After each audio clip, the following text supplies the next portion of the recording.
ஒரு நாள் என்ன பண்ணுவான் அப்படின்னா, சரி வரையறதுக்கு ஒரு ப்ளூ கலர் எடுப்பான். அந்த ப்ளூ கலர் வந்து காலி ஆயிடும். சரி நம்ம கிட்ட தான் இந்த ப்ளூ கலர் பென்சில் இருக்கேன்னு ஷார்ப்னர் போட்டு சீவிட்டு அப்படி ரவுண்டு போடுவான். டக்குன்னு ஏதோ வரையறதுக்காக ரவுண்ட் பண்ணுவான், ஒரு பொண்ணை வரையறதுக்காக.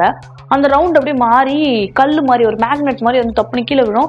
என்னடா இது வரையறது கீழே விழுது அப்படின்னு யோசிப்பான். அதுக்கப்புறம் மறுபடியும் ஒரு பென்சில் தான் விழுதுன்னு நினைச்சு ஒரு ஆப்பிள் வரைவான். டப்புன்னு பார்த்தா ஒரு ஆப்பிள் வந்து கீழே விழும். அந்த ஆப்பிள் எடுத்து கடிச்சு சாப்பிட்டு பார்ப்பான், உண்மையான ஆப்பிள். ஒரு மாதிரி ஹாப்பி ஆயிடுவான். அப்ப என்ன வந்தாலும் இதுல வரும்ல அப்படின்னு சொல்லிட்டு அந்த பென்சில் வந்து பத்திரமா எடுத்துட்டு போய் லாக் பண்ணிடுவான். அவன் ஃப்ரெண்டு கிட்ட இதை சொல்லணும்னு சொல்லிட்டு என்ன பண்ணுவானா, இந்த மாதிரி தான் சொல்லுவான். ஃப்ரெண்ட், என்னடா பைத்தியக்காரனா நீனா லூஸ் மாதிரி சொல்லிட்டு இருக்க, நம்மளே இங்க வாடகை கூட கட்டாம இவன் அவங்க கிட்ட திட்டு வாங்கிட்டு இருக்கோம் அப்படின்னு சொல்லும்போது அவன சொல்லலாம், டேய் உண்மைடா அப்படின்னா. அப்பயா சரி ஓகே, அப்ப நான் சொல்றதை நீ பண்ணு பார்க்கலாம். எனக்கு ஒரு தங்க கட்டி வந்து இத்தனை கிலோல வரைஞ்சு காட்டு, வருதா பார்க்கலாம்னா வரைவாங்க.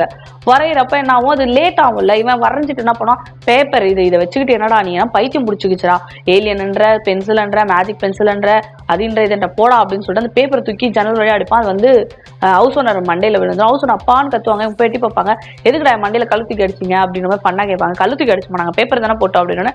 பேப்பரா, இது என்னது கல்லு தானே அப்படின்ட்டு அவன் கல்லு நினைச்சு எடுப்பான். பார்த்தா தங்கட்டி இவங்க மேலே பார்த்துருவானுங்க. அந்த ஹவுஸ் ஓனர்ல தங்கட்டின்னு பார்த்தோன்னா, ஐயோ ஆமா கல்லு தான் அடிச்சிங்கன்னு சொல்லிட்டு பாக்கெட்ல வச்சுட்டு எடுத்துட்டு போயிடுவாரு.